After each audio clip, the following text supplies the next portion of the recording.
আচ্ছা, শুনতে পাচ্ছ?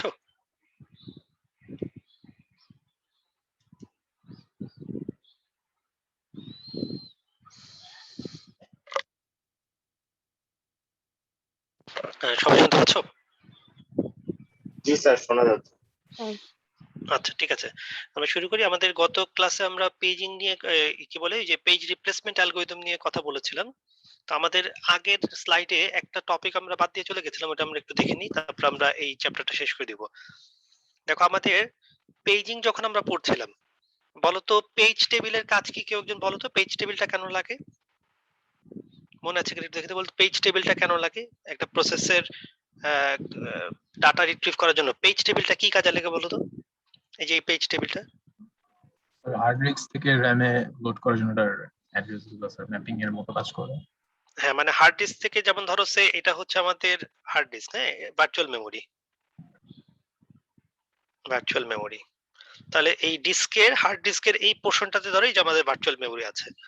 তাহলে আমরা ভার্চুয়াল মেমোরি কেন ইউজ করি? যে যখন কোন একটা প্রোগ্রামের সাইজ ফিজিক্যাল মেমোরি চেয়ে অনেক বড় হয়ে যাবে, তখন ওই পুরো মানে অ্যাপ্লিকেশনটাকে তো আমরা ফিজিক্যাল মেমোরিতে লোড করতে পারবো না। তাহলে আমরা কি করব? আমরা ভার্চুয়াল মেমোরিতে ওই অ্যাপ্লিকেশনটাকে লোড করব। ঠিক আছে? কিন্তু ওই প্রসেসটা যখন তার কোনো ডাটা নিয়ে কাজ করবে, তাকে কিন্তু ওই ডাটাটা অবশ্যই কি করতে হবে? র‍্যামে আনতে হবে। কারণ ভার্চুয়াল মেমোরি থেকে কিন্তু সরাসরি ডাটা সিপিইউতে পাঠানো যাবে না, কারণ ডিস্কের সাথে সিপিইউর সরাসরি কোনো কানেকশন নেই। কানেকশন আছে র‍্যাম থেকে, তুমি ডাটা বাস দিয়ে ডাটা সিপিইউতে ট্রান্সফার করতে পারবা। তো সেজন্য তোমার কি করতে হয়? যে একটা প্রসেস যখন, ফর এক্সাম্পল, একটা প্রসেস যদি এরকম একটা রিকোয়েস্ট করে যে আমার 5 নাম্বার পেজের 206 নাম্বার অফসেট, এটা হচ্ছে পেজ নাম্বার, এটা হচ্ছে অফসেট। তাহলে 5 নাম্বার পেজের 206 নাম্বার ডাটাটা যদি প্রসেস রিকোয়েস্ট করে, ওএস কে কি করতে হয় বলতো? এই প্রসেসের 5 নাম্বার পেজটা র‍্যামের কোথায় আছে জানতে হবে না? নাকি এই প্রসেসটার 5 নাম্বার পেজটা র‍্যামের কোথায় আছে সেটা কিন্তু ওএস কে জানতে হবে। তাহলে এটা কিভাবে জানবে? এই যে পেজ টেবিলটা যেটা দেখতে পাচ্ছ, এই পেজ টেবিলের মধ্যে এই প্রসেসের সবগুলো পেজের এগেইনস্টে এটা কোন ফ্রেমে সেভ করা আছে র‍্যামের, সেটা কিন্তু এই পেজ টেবিলটা ম্যাপিংটা স্টোর করে। এটা আমরা জানি, অলরেডি পেজিং আমরা দেখেছি।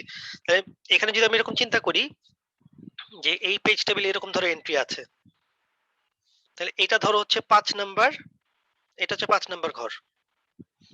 ঠিক আছে? তাহলে 5 নাম্বার ঘরে কি থাকে বলতো? এই ঘরটাতে কি থাকে? এই ঘরটাতে মেমোরির ফ্রেম নাম্বারটা থাকে না? জি স্যার। আচ্ছা, ধরো এই প্রসেসটার এই 5 নাম্বার পেজটা মেমোরির 7 নাম্বার ঘরে আছে, তাহলে এখানে এরকম একটা 7 লেখা থাকে না? তাই তো? এইটুকু তো আমরা মোটামুটি আগে জানি যে আমাদের এই 5 নাম্বার ঘরে 7 লেখা মানে হচ্ছে এই র‍্যামের 7 নাম্বার ঘরে গেলে আমরা কি পাবো? এই প্রসেসের 5 নাম্বার ঘরে ডাটাটাকে আমরা পাবো। এইটুকু তো আমরা মোটামুটি জানি, তাই তো? জি স্যার। আচ্ছা, এখন আমরা একটু যে জিনিসটা দেখি যে পেজ টেবিলটা থাকে কোথায়? পেজ টেবিলটা থাকে কিন্তু তোমার র‍্যামের মধ্যে স্টোর করা থাকে। ঠিক আছে? তোমরা ক্যাশ মেমোরির নাম শুনেছো? Cache memory? ক্যাশ মেমোরি কি বলতো? র‍্যামের চেয়ে ফাস্টার হয় না নাকি নরমালি? জি স্যার।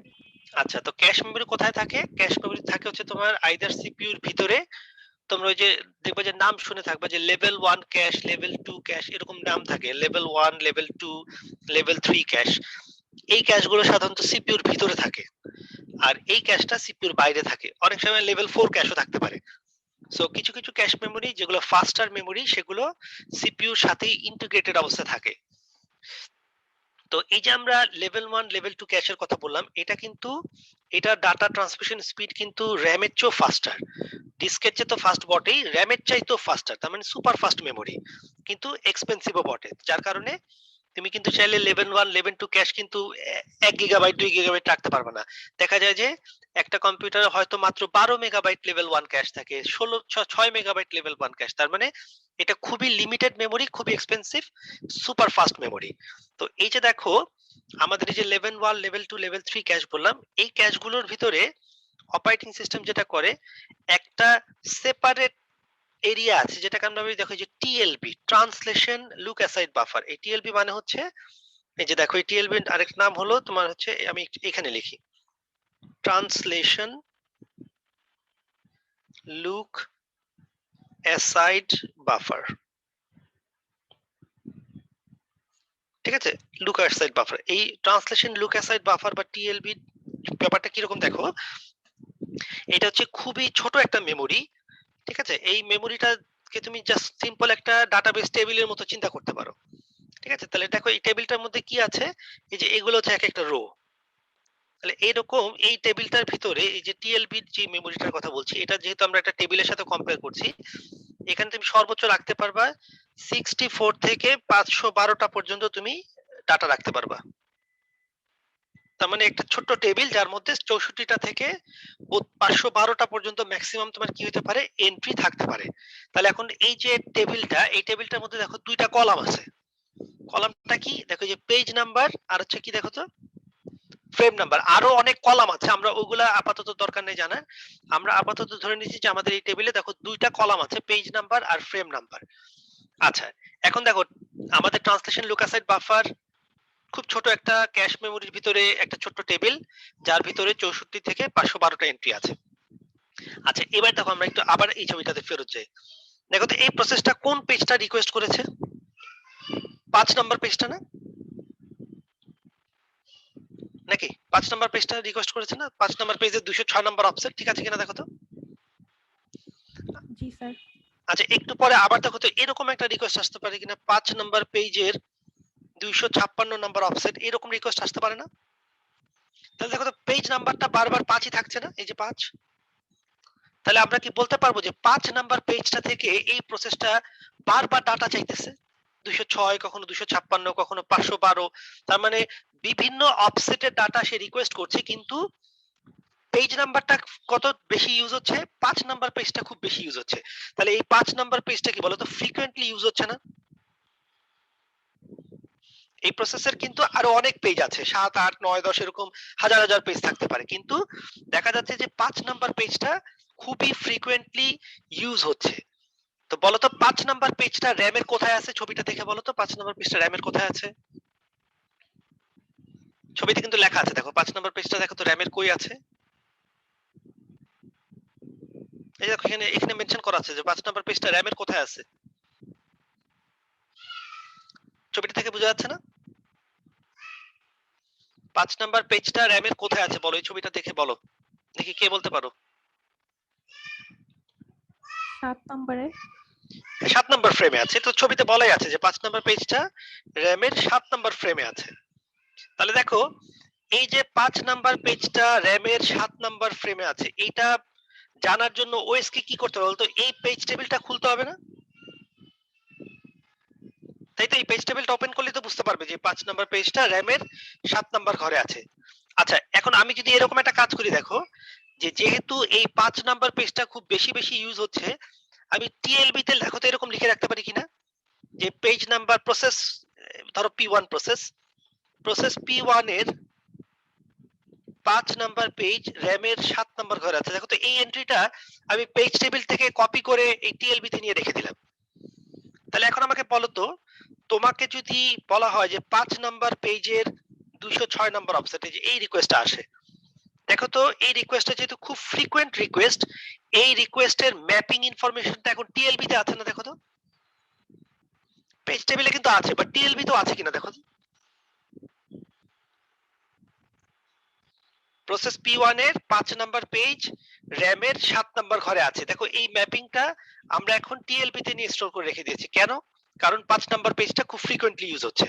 তাহলে এখন আমাকে বলো তো, এই যে 5 নাম্বার পেজের 206 নাম্বার অফসেট, এটার ফিজিক্যাল অ্যাড্রেসটা কত হবে বলতে পারবে কেউ? এই লজিক্যাল অ্যাড্রেসটার ফিজিক্যাল অ্যাড্রেস কত হবে, কে বলতে পারবে দেখি তো। এটা হচ্ছে লজিক্যাল অ্যাড্রেস, এটা হচ্ছে ফিজিক্যাল অ্যাড্রেস। 5 নাম্বার পেজের 206 নাম্বার অফসেট, এটা লজিক্যাল অ্যাড্রেসের ফিজিক্যাল অ্যাড্রেসটা কত হবে? এই ছবিতে কিন্তু অ্যানসার বলেই দেয়া আছে, বলো তো দেখি কে বলতে পারো।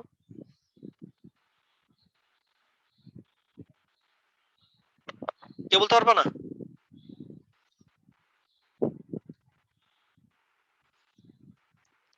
পাঁচ নাম্বার পেজটা র‍্যামের কোথায় আছে বলো, ফ্রেম নাম্বার বলো। তোমরা ক্লাসে রেসপন্ড না করলে কিন্তু ধরে নিতে হবে যে তোমরা ক্লাসে নাই।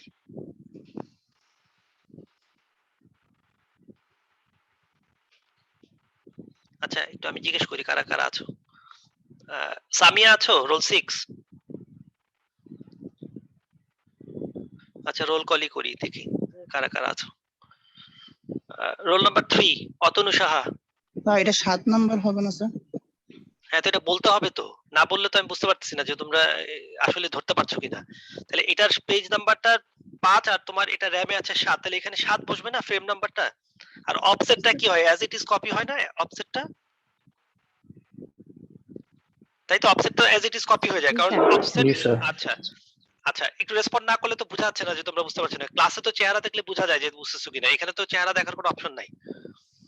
আচ্ছা এখানে দেখো এই যে 5 নাম্বার পেজটা র‍্যামের সাথে আছে, এটা আমরা পেজ টেবিল থেকে জানতে পারতাম না। দেখো তো পেজ টেবিল থেকে, এখন আমরা পেজ টেবিল থেকে আর জানার দরকার নেই। দেখো তো আমি ট্রান্সলেশন লুক অ্যাসাইড বাফারে যদি চেক করি, দেখো তো 5 নাম্বার পেজটা র‍্যামের 7 নাম্বারে আছে, এটা পেয়ে যাবো কিনা এই যে এই এন্ট্রিটা থেকে?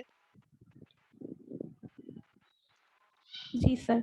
তাহলে এই যে আমরা 5 নাম্বার পেজটা র‍্যামের 7 নাম্বার ঘরে আছে, এই ম্যাপিংটা এখন কি আমার পেজ টেবিলটা খুলতে হবে নাকি আমি ট্রান্সলেশন লুক অ্যাসাইড বাফার থেকেই পেয়ে যাচ্ছি? দেখো তো, তাহলে টিএলবি থেকেই যদি পেয়ে যাই তাহলে টিএলবি কি বলতো মেমোরির চেয়ে ফাস্টার না, র‍্যামের চেয়ে ফাস্টার? তাহলে বলতো এই যে ট্রান্সলেশন, এই যে 5 নাম্বারটা 7 নাম্বারে আছে, এই যে খুঁজে পেলাম, এই খুঁজে পাওয়ার টাইমটা কি কমে যাবে না বলতো যদি আমি টিএলবি থেকেই পেয়ে যাই? বুঝতে পারছো জি না? দেখো তো স্যার। না, যেহেতু টিএলবি ফাস্টার মেমোরি, আমরা ট্রান্সলেশন লুক অ্যাসাইড বাফার থেকেই যদি পেয়ে যাই যে 5 নাম্বারটা সাথে আছে, তাহলে তো আমার আর পেজ টেবিলটা খোলাই লাগবে না। ঠিক আছে, তাহলে দেখো যখন তুমি একটা পেজ ফ্রিকোয়েন্টলি ইউজ হচ্ছে, আমি যদি ওই পেজের ম্যাপিংটা টিএলবি তে এনে বসায় রাখতে পারি, তাহলে আবার কি হবে, বারবার র‍্যামে গিয়ে পেজ টেবিল খুলতে হবে না।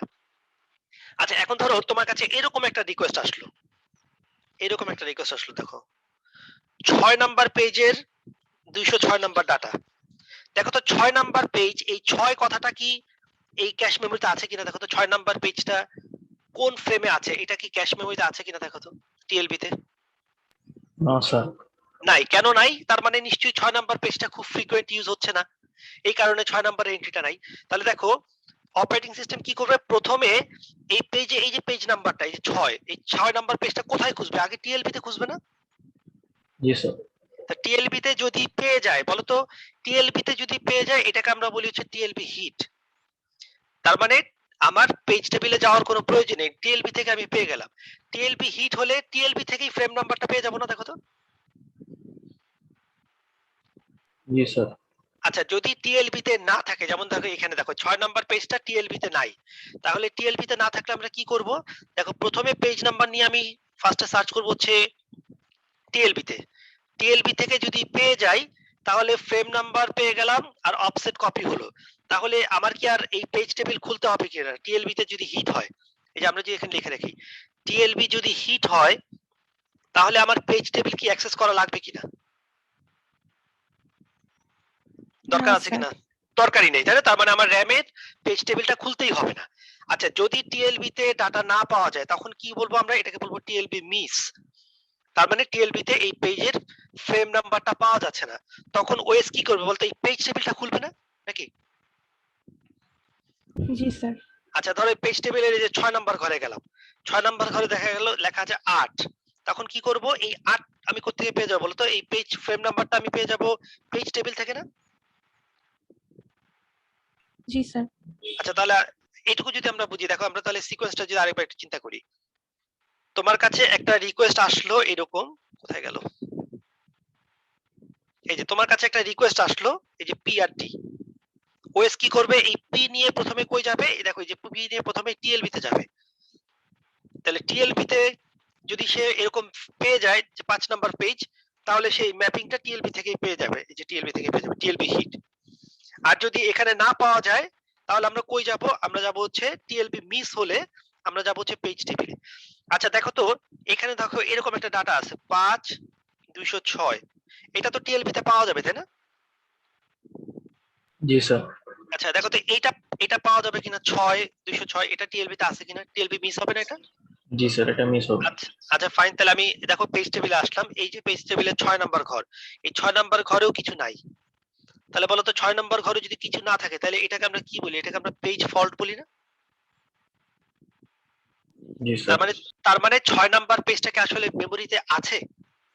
দেখো তো মেমোরিতে আছে কিনা 6 নাম্বার পেজটা এই প্রসেসের? না। নাই। তখন কি করতে হবে? পেজ ফল্ট হলে ওএস কে কি করতে হবে? এই যে ভার্চুয়াল মেমোরি থেকে পেজটাকে তুলে নিয়ে এসে র‍্যামে রাখতে হবে না?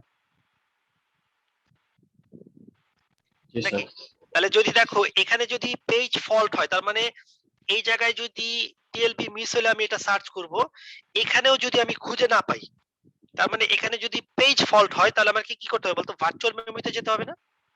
এই যে পেজ ফল্ট হলে, তাহলে ভার্চুয়াল মেমোরি থেকে দেখো আমি পেজটাকে নিয়ে র‍্যামে এনে রাখলাম। র‍্যামের কোথায় রাখলাম? ধরো 8 নাম্বার ঘরে এনে রাখলাম।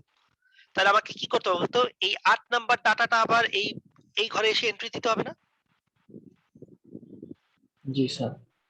তাহলে সিকোয়েন্সটা বোঝা গেল কিনা? প্রথমে টিএলবি তে সার্চ, টিএলবি তে যদি হিট হয় তাহলে তো টিএলবি থেকেই ফ্রেম নাম্বার পেয়ে যাব। আমার অ্যাড্রেসিং সুপার ফাস্ট। যদি টিএলবি তে না পাই আমি যাব পেজ টেবিলে। পেজ টেবিলটা কোথায় আছে? পেজ টেবিলটা আছে র‍্যামে। তাহলে পেজ টেবিল থেকে যদি আমি ফ্রেম নাম্বার পেয়ে যাই তাহলে তো ফাইন, কোনো অসুবিধা নেই। একটু সময় বেশি লাগলো। কিন্তু যদি পেজ টেবিলও আমি না পাই, সেটাকে আমরা বলি পেজ ফল্ট। তখন আমরা কি করি? ভার্চুয়াল মেমোরি থেকে আমরা ডাটাটাকে তুলে এনে আগে র‍্যামে রাখি। র‍্যামের যেই ঘরে রাখলাম এই ডাটাটা আবার এই 8 দিয়ে আবার কি করতে হবে? এই পেজ টেবিলটাকে আপডেট করতে হবে। তারপরে আমরা কি করব? সেখান থেকে ডাটাটা প্রোভাইড করতে পারবো।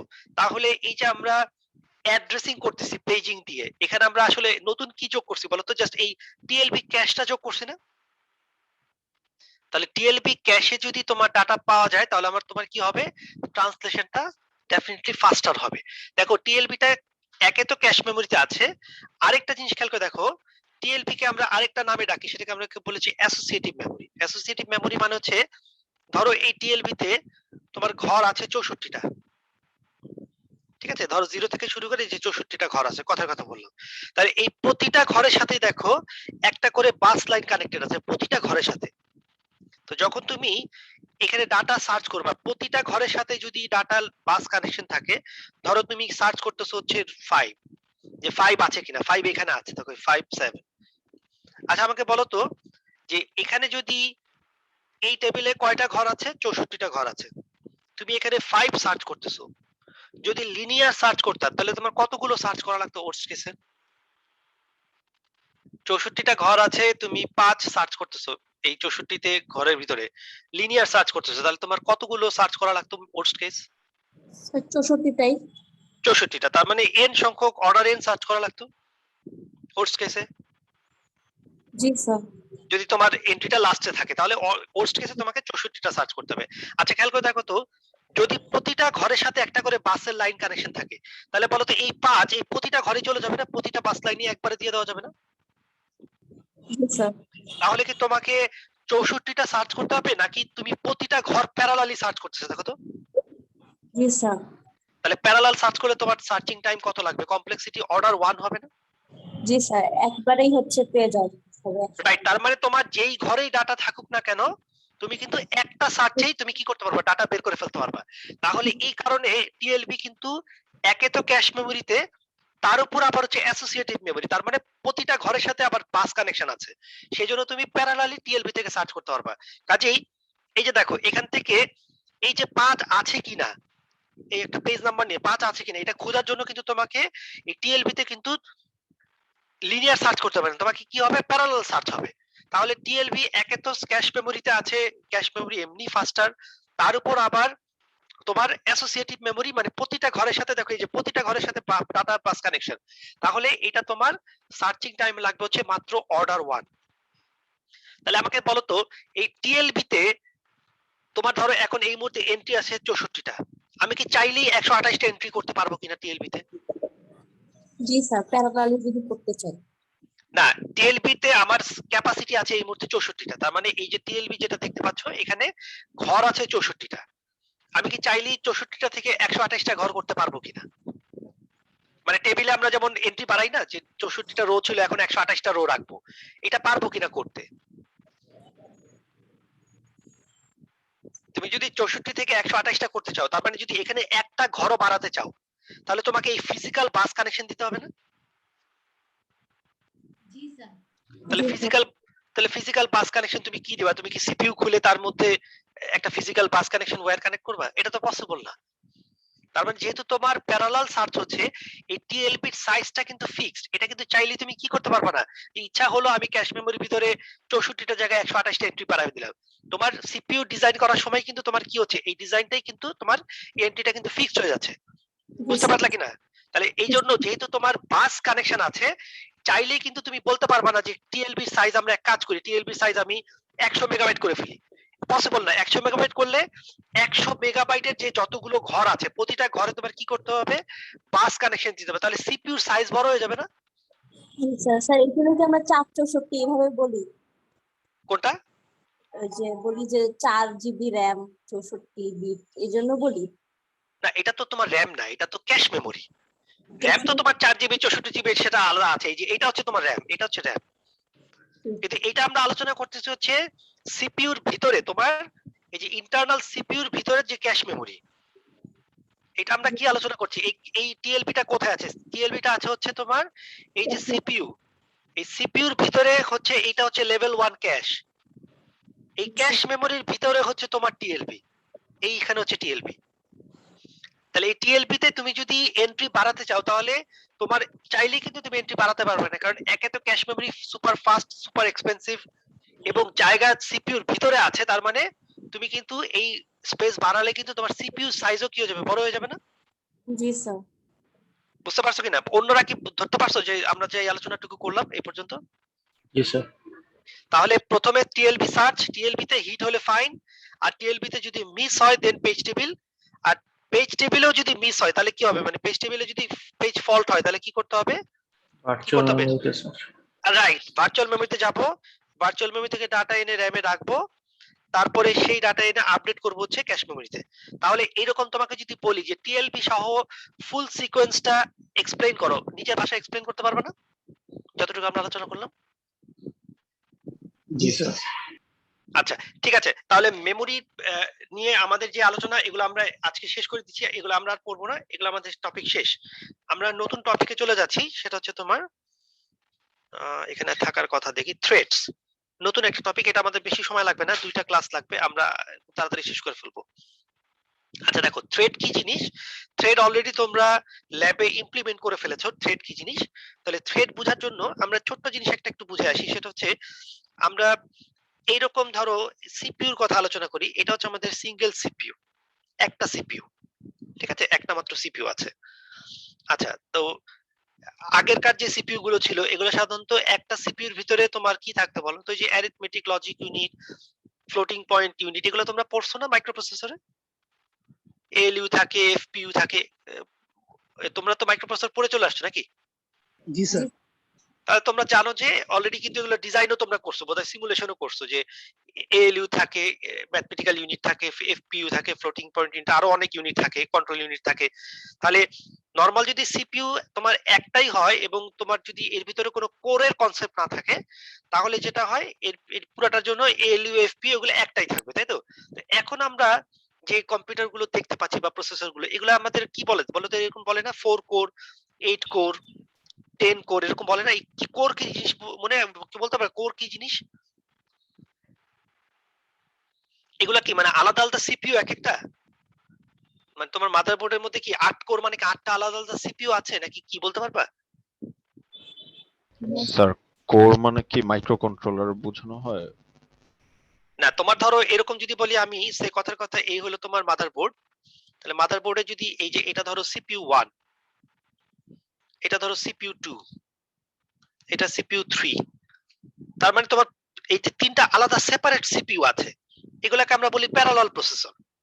ঠিক আছে, প্রত্যেকটা প্রসেসর আলাদা, প্রতিটা প্রসেসরের জন্য arithmetic logic unit, floating point unit, cache memory সব আলাদা। বুঝতে পারছো কি বলছি? তোমার যদি মাদারবোর্ডে প্রত্যেকটা জিনিস সেপারেট হয়, তাহলে কিন্তু তুমি একদম টোটালি কি পাচ্ছ বলো তো? টোটালি তিনটা ডিফারেন্ট প্রসেসর না তোমার এই মাদারবোর্ডে কানেক্টেড? তাহলে এই যে তিনটা প্রসেসর, এই তিনটা প্রসেসর কি তিনটা ডিফারেন্ট কাজ একসাথে করতে পারবে না বলো তো? নাকি তোমার তোমার এখানে কি তোমরা তাহলে কি একটা একটা প্রসেসকে কনটেক্সট সুইচ করে করে রান করতে হবে, নাকি একসাথে তিনটা প্রসেস রান করতে পারবে বলো তো? একসাথে তিনটা। একসাথে 3টা প্রসেস রান করতে পারবো। তাহলে এই প্রসেসরে তোমার সিস্টেমটা যদি এরকম হয় যে একটা মাদারবোর্ডে 3টা প্রসেসর, তাহলে বলো তো যেই কম্পিউটারের মাদারবোর্ডে একটা মাত্র প্রসেসর, তার চেয়ে এটা ফাস্টার হবে না স্লোয়ার হবে? ফার্স্ট ফাস্টার হবে, কারণ তুমি এই কম্পিউটারে একটা একটা করে প্রসেস রান করতে হবে কনটেক্সট সুইচ করে করে। আর এখানে তুমি 3টা প্রসেসকে একসাথে রান করতে পারবা, যেহেতু 3টা সেপারেট কি আছে বলো তো প্রসেসর আছে, সেপারেট প্রসেসর আছে। তাই এইখানে কিন্তু তুমি এখানে আসলে কি বলতো ট্রু প্যারালাল হবে না যদি একাধিক প্রসেসর থাকে নাকি? আর এখানে দেখো একটা মাত্র প্রসেসর, তাহলে এখানে এ বি সি চলতেছে, কিন্তু এগুলা কি আসলে বলতো প্যারালালি চলতেছে নাকি টাইম শেয়ার করে করে চলতেছে বলতো? টাইম শেয়ার করে। টাইম শেয়ার করে করে চলতেছে। তাহলে এইখানে তোমার যেহেতু সিপিইউ একটা, তোমাকে কি করা লাগতেছে টাইম শেয়ার করে করে পারফরম্যান্স অ্যাচিভ করা লাগতেছে। এতে করে যেটা হচ্ছে ওই যে আমরা দেখছিলাম যে একটা রান করে কনটেক্সট সুইচ, আরেকটা আসে শিডিউলিং অ্যালগরিদম দিয়ে, তারপর আবার আরেকটা আসে প্রসেসরকে সে কি করতেছে টাইম শেয়ার করে করে তোমার সবগুলো প্রসেসকে তোমার অ্যাজ এ ফিল করতেছো যে সবাই প্যারালালি রান করছে। আসলে কিন্তু প্যারালালি কেউই রান করছে না, কনটেক্সট সুইচ হয়ে হয়ে একটা প্রসেসরকে শেয়ার করতেছি। ঠিক আছে, আর এই জায়গায় দেখো এই জায়গায় যেহেতু আমাদের মাল্টিপল প্রসেসর আছে, তাহলে কিন্তু এই প্রবলেমটা নাই। তবে প্রবলেম হচ্ছে মাল্টিপল প্রসেসর কানেক্ট করতে গেলে তোমার কি করতে হবে তো মাদারবোর্ডে জায়গা অনেক লাগবে না? প্রতিটা প্রসেসরের জন্য আলাদা করে স্লট লাগবে না নাকি? জি স্যার।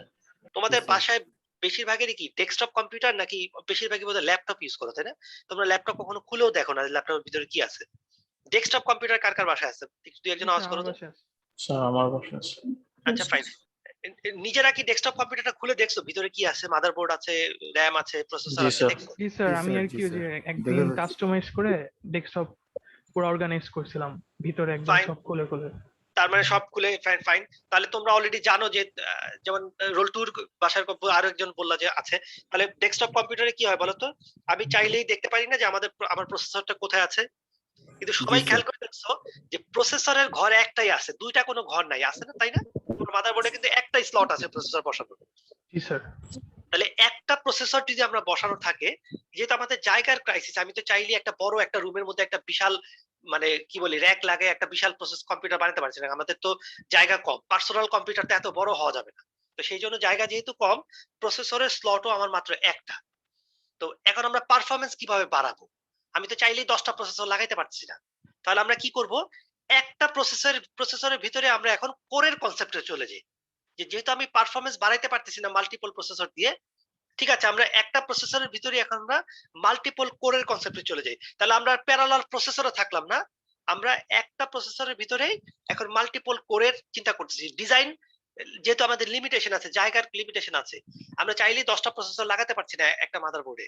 তাহলে সেজন্য আমরা কি করছি, একটা প্রসেসরের ভিতরে আমরা মাল্টিপল কোরের কনসেপ্টে যাওয়ার চেষ্টা করছি। তাহলে এটা কিভাবে কাজ করে দেখো, এটা আমরা কিভাবে কাজ করে একটু একটু আলোচনা করি, তারপর আমরা থ্রেডে যাব। আচ্ছা দেখো এখানে আমরা দেখো এই যে তোমাদের তোমরা নাম শুনছো কোর i5, কোর i7, এগুলো আসলে কি? এগুলোতে দেখো এই যদি আমাদের প্রসেসর হয়, এটা ধরো আমাদের সিপিইউ, দেখো এর ভিতরে আমি নরমালি আগে কোর i5 এর জন্য লিখি, ধরো এই যে আমাদের 4টা কোর আছে, ঠিক আছে? এর ভিতরে কয়টা কোর আছে? 4টা কোর। এই কোরটা হচ্ছে তোমার 1.5 গিগাহার্টজ, এটা ধরো 2 গিগাহার্টজ, এটা 3.5 গিগাহার্টজ, এটা 1.5। তাহলে দেখো এক একটা কোরকে তুমি এক একটা ক্লক স্পিডে রান করতে পারবা, ডিপেন্ডিং অন তোমার মানে তুমি কতটা খরচ করতে রাজি আছো। তাহলে এখানে 4টা কোর আছে, এই 4টা কোরের স্পিড আবার ডিফারেন্ট। তুমি চাইলে 4টা কোরের স্পিড সেমও রাখতে পারো। তারপর তোমরা আবার ওই যে ইয়ের নাম শুনছো, হাইপার থ্রেডিং এর নাম শুনছো, অথবা ওভারক্লকিং এর নাম শুনছো, সিপিইউ ওভারক্লকিং। তাহলে তোমার কি হয়, একটা প্রসেসর যদিও তোমার 2 গিগাহার্টজ, কিন্তু এটা ওভারক্লকিং করে হয়তো 4 গিগাহার্টজ পর্যন্ত কি হতে পারে রান করতে পারে। তাহলে এই যে আমরা 4টা কোর লিখলাম, দেখো এই 4টা কোর হচ্ছে ফিজিক্যাল 4টা কোর। এই প্রতিটা কোরের জন্য আলাদা এএলইউ, আলাদা ফ্লোটিং পয়েন্ট ইউনিট, সব আলাদা। তাহলে দেখো তো যেহেতু arithmetic logic unit, floating point unit এগুলো সব আলাদা, এগুলোকে দিয়ে সেপারেট কাজ করানো সম্ভব না বলতো এই এক একটা কোর দিয়ে, ওই যে প্যারালাল প্রসেসরের মতোই। তাহলে আমরা একটা জিনিস বুঝে গেলাম যে যেহেতু এটা প্যারালাল প্রসেসরের কাছাকাছি মনে হচ্ছে, তার মানে এগুলোকে দিয়ে সেপারেটলি আলাদা আলাদা প্রসেস রান করানো সম্ভব। এতদিন কিন্তু আমরা দেখে আসছি একটার বেশি প্রসেস কিন্তু একসাথে আমরা রান করতে পারছিলাম না। এখন আমরা কি দেখছি মাল্টি করে যাওয়াতে যে একাধিক প্রসেস রান করা সম্ভব না এক একটা প্রসেসরে, এই এক একটা করে। জি স্যার। আচ্ছা তাহলে পার্থক্যটা কোন জায়গায়? পার্থক্যটা হচ্ছে এই কোর আর প্যারালাল প্রসেসরের পার্থক্য হচ্ছে যে আমরা জানি যে সিপিইউর মধ্যে কি থাকে বলতো, সিপিইউর ভিতরে এরকম লেভেল 1 ক্যাশ থাকে না, লেভেল 2 ক্যাশ থাকে না, এই যে ক্যাশ মেমোরি, তাই তো? আর কি থাকতে পারে বলতো, লেভেল 3 ক্যাশ থাকতে পারে সিপিইউর বাইরে। তাহলে দেখো এই যে ক্যাশ মেমোরি, এই যে ক্যাশ 1 ক্যাশ 2 ক্যাশ 3, দেখো তো ক্যাশ 1 আর ক্যাশ 2 সিপিইউর ভিতরে না, আর ক্যাশ 3টা কোথায়? বাইরে। সিপিইউর বাইরে। ঠিক আছে, তাহলে খেয়াল করে দেখো, তোমার যদি কম্পিউটারে এরকম হতো যে প্রসেসর আলাদা, তার মানে এই যে টোটাল আলাদা প্রসেসর, এই যে টোটাল প্রসেসরটাই আলাদা। ঠিক আছে, এটা হচ্ছে সিপিইউ 1, এটা হচ্ছে সিপিইউ 2। তাহলে খেয়াল করে দেখো এই প্রসেসর গুলো যেহেতু টোটালি আলাদা, এদের ক্যাশ মেমোরি টোটালি আলাদা হতো না? লেভেল 1 লেভেল 2 ক্যাশ টোটালি আলাদা না? দেখো তো এই সিপিইউ 1 এর লেভেল 3 ক্যাশও আলাদা হতো না? জি স্যার। তাহলে খেয়াল করে দেখো, তোমার যদি সেপারেট প্রসেসর হতো তাহলে arithmetic logic unit, floating point unit আলাদা হতোই, সাথে টোটাল ক্যাশ মেমোরি প্যাকেজটাও আলাদা হতো। তার মানে প্রত্যেকের জন্য সেপারেট ক্যাশ মেমোরি থাকতো। বুঝতে পারছো কিনা দেখো? ঠিক আছে, তার মানে টোটাল সেপারেট ক্যাশ মেমোরি এবং arithmetic logic unit, floating point unit, total প্যাকেজটাই আলাদা হতো যেহেতু তোমার সিপিইউটা টোটালি সেপারেট। এখন দেখো এই কোরের ক্ষেত্রে কি হয়, কোরের ক্ষেত্রে এই প্রত্যেকটা কোরের লেভেল 1 ক্যাশ হতে পারে ধরো কম আলাদা আছে, এই যে লেভেল 1 ক্যাশ আলাদা, কিন্তু এমন হতে পারে যে লেভেল 2 ক্যাশটা আবার শেয়ার্ড, এটা হতে পারে। লেভেল 3 ক্যাশও শেয়ার্ড, এরকম হতে পারে। তাহলে খেয়াল করে দেখো কোরের সাথে প্যারালালের পার্থক্য কি, এই যে লেভেল 2 ক্যাশটা দেখো তো এটা কি পার কোরের জন্য একটা করে আছে নাকি নাকি শেয়ার করতেছে? শেয়ার করতেছে। শেয়ার করতেছে। এই লেভেল 3 কি পার কোরের জন্য একটা করে আছে নাকি শেয়ার? শেয়ার্ড, তাই না? এখানে শেয়ার্ড মেমোরি না এই লেভেল 2 আর লেভেল 3টা? জি স্যার। তাহলে প্যারালাল প্রসেসরের সাথে পার্থক্য কি হচ্ছে এই কোরের, যে তাদের নিজস্ব এএলইউ এফপিইউ আছে, এটা সেপারেট আছে, পার কোর আলাদা, এএলইউ এফপিইউ পার কোর আলাদা, কিন্তু ক্যাশ মেমোরিতে গিয়ে তোমার কি করা লাগতেছে বলতো, শেয়ার করা লাগতেছে। তার মানে তোমার প্রতিটা প্রসেসরকে দিয়ে তুমি কিন্তু প্রতিটা কোরকে দিয়ে কিন্তু আলাদা কাজ করাতে পারবা ঠিকই, কিন্তু প্রতিটা কোর কিন্তু আবার কি করতেছে, ক্যাশ মেমোরি যখন চিন্তা করতেছো তখন আবার এই যে এই মেমোরি গুলো শেয়ার করতেছে। তো এখনকার কোর গুলো যেগুলো আছে, এই যে কোর i5 i7, এখানে সাধারণত L1 L2 ক্যাশও তোমার সেপারেট থাকে। তার মানে floating point unit, ALU, level 1 cash, level 2 cash, এগুলো সব প্রত্যেকটা কোরের জন্য আলাদা থাকে। খালি লেভেল 3 ক্যাশে গিয়ে কি করে বলতো, শেয়ার করে। তাহলে অ্যাকচুয়ালি তুমি যদি চিন্তা করো, তোমার ফিজিক্যাল সেপারেট প্রসেসরের তুলনায় একটু পারফরম্যান্স খারাপ হবে না কম্পারেটিভলি, যেহেতু কিছুটা শেয়ারিং আছে? বলতো তাই হবে কিনা? সেপারেট প্রসেসর আর জি কোরের স্যার। পারফরম্যান্স কি এক্স্যাক্টলি সেম হবে নাকি সেপারেট প্রসেসরের পারফরম্যান্স ফাস্টার হবে? কোনটা কি মনে হচ্ছে দেখে কথা যা শুনলাম? Separate better. সেপারেট প্রসেসরের পারফরম্যান্স একটু বেটার হবে, ঠিক আছে, বাট আমরা সেপারেট প্রসেসরে তো যেতে পারছি না, কারণ আমাদের তো এত জায়গা নাই। ঠিক আছে, প্রত্যেকটা প্রসেসরের জন্য আলাদা কুলিং ফ্যান ইউজ করতে হবে, আলাদা হিট সিঙ্ক ইউজ করতে হবে, বিশাল একটা মাদারবোর্ড হবে। আমি এত বড় জায়গা দিব কোত্থেকে আমার ডেস্কের উপরে? তাহলে আমরা কি করছি, যদি কোর ইউজ করি, পারফরম্যান্স একটু খারাপ হচ্ছে ঠিক আছে সেপারেট হচ্ছে, বাট অ্যাটলিস্ট আমরা কিন্তু একটা কোরের চাইতে পারফরম্যান্স অনেক বেটার, একটা করে প্রসেস রান করার চাইতে এখন আমরা কি করতে পারবো, অ্যাটলিস্ট 4টা করে প্রসেস রান করতে পারবো না? দেখো তো এই সিস্টেমে। স্যার হ্যাঁ বলো। কোর i5 মানে ইভেন নাম্বারে কোর কেন হয়? কোর i5 এর ইভেন নাম্বারে যেমন 4টা কোর 6টা কোর এরকম কেন হয়? এটা ডিজাইন কনস্ট্রেন্ট, এটা তোমার এমন কোনো ইস্যু না, যেহেতু তোমার বাইনারি সিস্টেম নিয়ে কাজ করি আমরা, এটা সাধারণত 2 এর মাল্টিপল থাকে। এটা নট নেসেসারিলি যে তোমার 3টা করা যাবে না, 3টা করলে দেখা যাবে তোমার জায়গা নষ্ট হচ্ছে। একই জায়গায় যদি তুমি 4টা করতে পারো তাহলে তোমার দেখা যাচ্ছে স্পেস তুমি বেশি ইউজ করতে পারছো। ঠিক আছে, তো তোমার ডিজাইন কনস্ট্রেন্টের জন্য এটা হচ্ছে 4টা 8টা 12টা আমরা ইউজ করছি, বাট এটা যে 15টা করা যাবে না তা কিন্তু না। ঠিক আছে? তো যদি তোমার জায়গার ডিজাইনের কথা চিন্তা করো, ইভেন নাম্বার যে একই জায়গা অ্যালোকেশনটা তুমি যদি ডিজাইন এমন করতে পারো যে দুইটা, যেমন এই ডিজাইনটা চিন্তা করো যে এরকম তুমি 3টা কোর ইউজ করলা, দেখো তো এখানে 4টা কোর ইউজ করা যেত না আসলে? জি স্যার। তা তুমি যত বেশি কোর ফিট করতে পারো ততই বেটার না? তুমি যদি 2 এর মাল্টিপলে করো তাহলে তোমার আরো বেটার। তুমি যদি আরো বেশি করতে পারতা, যে 4টার পরে 8টা, 8টার পরে 16টা, তাহলে আরো ভালো হতো। কিন্তু তোমার এত জায়গা কিন্তু সবসময় থাকে না, তো সেজন্য সাধারণত 2 এর মাল্টিপলে করা হয়। 2টা, 4টা, 6টা, 8টা, 10টা, এখন বোধহয় 12টা পর্যন্ত কোর আছে, আমি জানি না। মোবাইলে আমি যতদূর জানি 12 কোরের তোমার সিপিইউ আছে, ঠিক আছে? আচ্ছা, এখন একটা জিনিস দেখো, এটা তো আমরা বললাম ফিজিক্যাল কোরের কথা। তোমরা এই ইয়ের নাম শুনেছো কিনা, এরকম জানো কিনা আমি একটু দেখি। যে ধরো এই হলো আমাদের সিপিইউ, তার ভিতরে 4টা কোর আছে, তাহলে এই 4টা কি ফিজিক্যাল কোর না নাকি? জি স্যার। আচ্ছা, তোমরা হাইপার থ্রেডিং এর নাম শুনছো? Hyper threading, i5, i8, i7 এগুলো কিন্তু সব হাইপার থ্রেডিং করতে পারে। হাইপার থ্রেডিং এর ক্ষেত্রে কি হয়, এই এক একটা কোর, হ্যাঁ বলো। হাইপার থ্রেডিং কি ওভারক্লকটাই তো হাইপার না, থ্রেডিং বলা হয়? ওভারক্লকটা হাইপার থ্রেডিং না। ওভারক্লক হচ্ছে তোমার যে সিপিইউর স্পিড 1.2 থেকে 3.6 পর্যন্ত যেতে পারে, এটা হচ্ছে ওভারক্লকিং। আর হাইপার থ্রেডিং হচ্ছে, দেখো এখানে ফিজিক্যাল কোর আছে কয়টা? স্যার 4টা। 4টা। স্যার, এটা কি এই হ্যাঁ বলো। মাল্টি থ্রেডিং বা মাল্টি থ্রেডিং, something আছে? মাল্টি থ্রেডিং, হ্যাঁ মাল্টি থ্রেডিং। হাইপার থ্রেডিংটা হচ্ছে মাল্টি থ্রেডিং। তাহলে তোমার যেটা হয়, তুমি যদি হাইপার থ্রেডিংটা তোমার মাদারবোর্ডে বা বায়োসে অন করে দাও, অপারেটিং সিস্টেম তোমার বায়োস কি করবে, এই 4টা কোরকে দিয়ে তোমার 8টা থ্রেড রান করতে পারবে। ঠিক আছে? তার মানে তোমার ইন্টারনাল মেকানিজম, এটা কিন্তু হার্ডওয়্যার মেকানিজম, এটা কিন্তু সফটওয়্যার মেকানিজম না। তার মানে এটা কিন্তু ওএস কিন্তু জানে না যে তোমার এখানে কোর কয়টা আছে আর থ্রেড কয়টা আছে।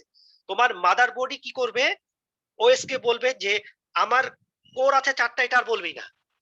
তোমাকে কি বলবে বলো তো? তোমার কোর আছে কয়টা বলবে?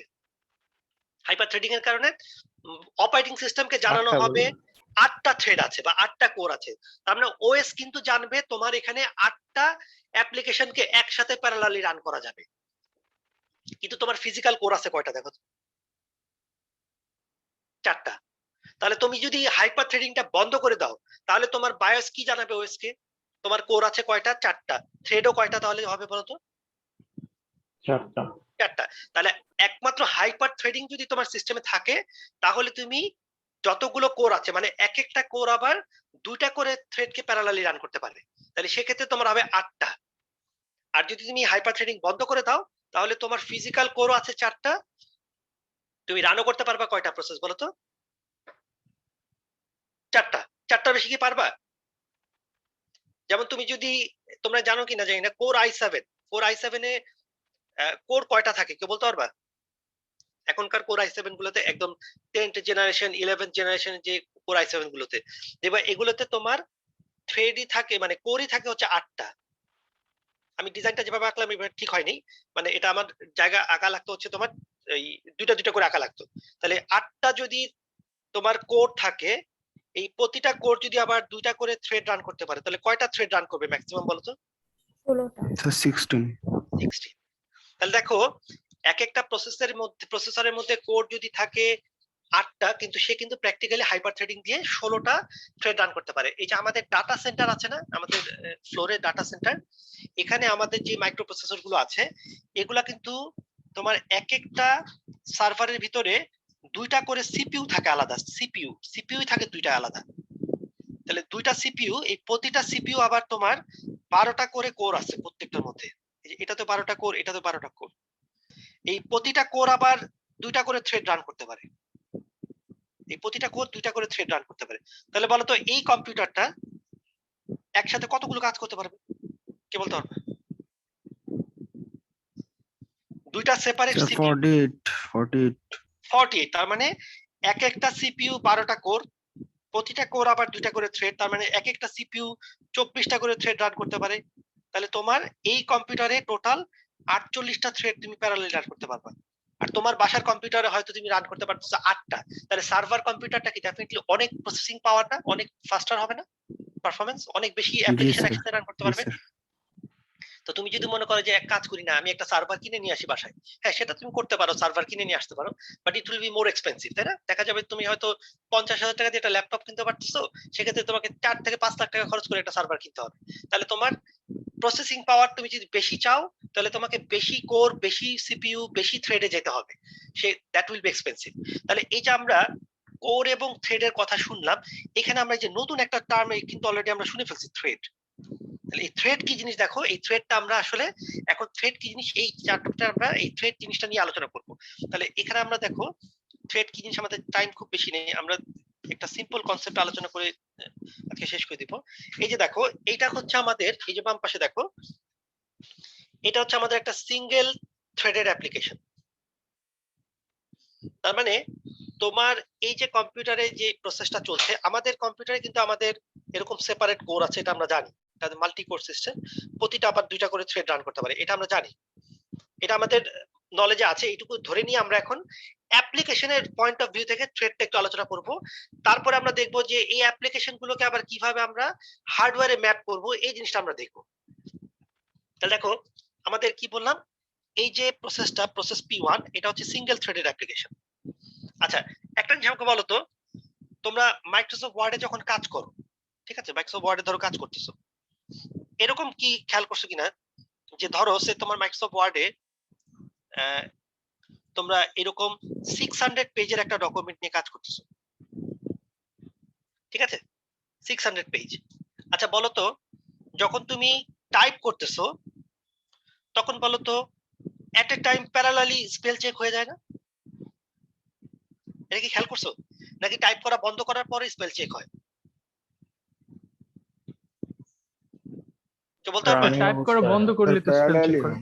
No no no no, type করা বন্ধ করলে হয় না। টাইপ করতেছো, তোমার কিবোর্ড কিন্তু বন্ধ হয়নি, কিবোর্ড টাইপ করে যাচ্ছে, দেখবা যে তার মানে ইনপুট কিন্তু শেষ হয়নি এখনো, কিন্তু দেখবা যে ওই ওয়ার্ডের নিচে লাল দাগ পড়া শুরু হয়ে গেছে, বানান ভুল। আচ্ছা, এটা একটা এক্সাম্পল বললাম, এটা কিন্তু ভালো করে খেয়াল করলে দেখবা যে এটা কিন্তু প্যারালালি হচ্ছে। আচ্ছা ধরো তোমার কম্পিউটারে 600টা পেজ আছে, এই ডকুমেন্টটাতে 600 পেজ আছে। এরকম হয় না যে উপরে যদি ধরো 500 নাম্বার পেজে, 599 নাম্বার পেজে একদম শেষে একটা টেবিল আছে, তো তুমি যখন এই টেবিলটা কিন্তু 599 নাম্বার পেজের একদম লাস্টে আছে, তো তুমি যদি 1 নাম্বার পেজে কিছু এক্সট্রা প্যারাগ্রাফ অ্যাড করতে শুরু করো, ঠিক আছে, ধরো তুমি এক্সট্রা কিছু একটা প্যারাগ্রাফ অ্যাড করছো, অ্যাড করে তুমি এখন জাম্প করলা 600 নাম্বার পেজে, বলো তো কি হবে? তোমার 599 নাম্বার পেজের যে টেবিলটা ছিল, এটা কি 599 নাম্বার পেজে থাকবে নাকি অর্ধেক আবার 600 নাম্বার পেজে চলে যাবে বলো তো? 600 তে চলে আসে।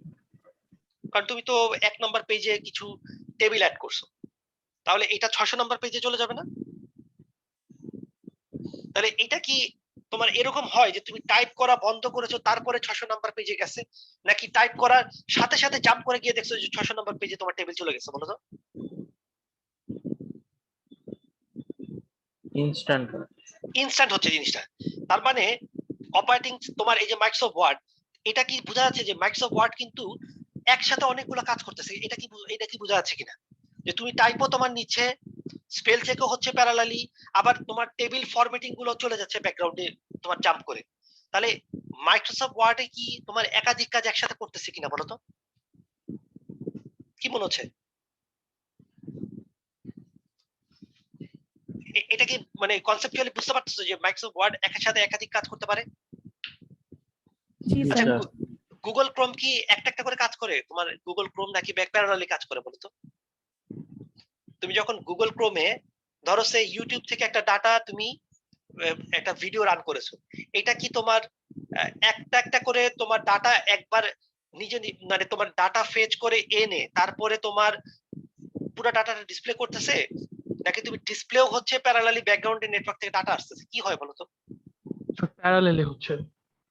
তার মানে তুমি ডাটা ডিসপ্লেও করতেছো, আবার প্যারালালি নেটওয়ার্ক থেকে বাফারিং হচ্ছে না, মানে ব্যাকএন্ডে তোমার ডাটা ইনপুট আসতেছে না? জি স্যার। তুমি যদি বলতা যে না আমি এরভাবে কাজ করব না, আমি পুরো ডাটাটাকে একবারে এনে লোড করব তারপরে ইউটিউবের ভিডিও রান করব, তাহলে তোমার 12টা বেজে যেত না? তোমার কি একসাথে ভিডিও দেখতে পারতা? নাকি তোমাকে 5 মিনিট ওয়েট করতে হইতো, 10 মিনিট ওয়েট করতে হতো, তারপরে ফুল ডাটা আসবে, তারপরে ভিডিও শুরু হবে? এটা হচ্ছে সিঙ্গেল প্রসেসিং। মানে একটা যদি থ্রেড থাকে তাহলে তোমার একটা একটা করে কাজ করতে হবে না তোমার কম্পিউটারকে, তোমার গুগল ক্রোমকে, নাকি বুঝতেছো? জি স্যার।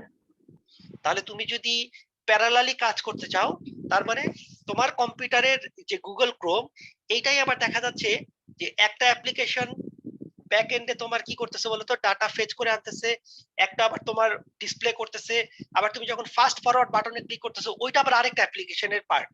তাহলে একটা প্রসেসের ভিতরেই আসলে অনেক ইউনিট থাকতে পারে না যেগুলো তোমার প্যারালালি চলতে পারে। এটুকু বুঝছো কিনা দেখো।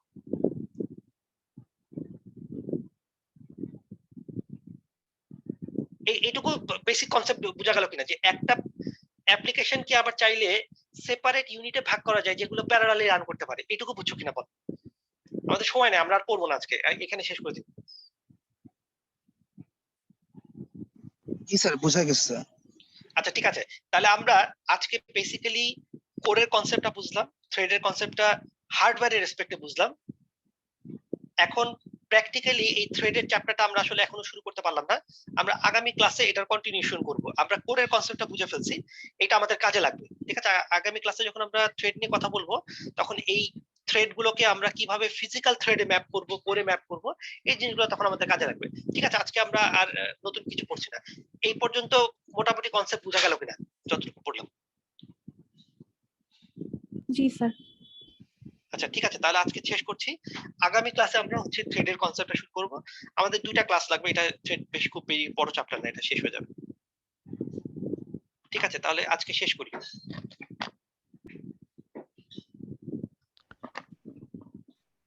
স্যার, হ্যাঁ বলো। স্যার আমার ওই যে কুইজ টুর খাতাটা না একটু মানে মেইলে জমা দিয়েছিলাম, ওটা কি অ্যাকসেপ্ট আচ্ছা ঠিক হবে? আছে, ঠিক আছে, কুইজ টু কনসিডার করব, কুইজ টু পর্যন্ত কনসিডার। Thank you sir.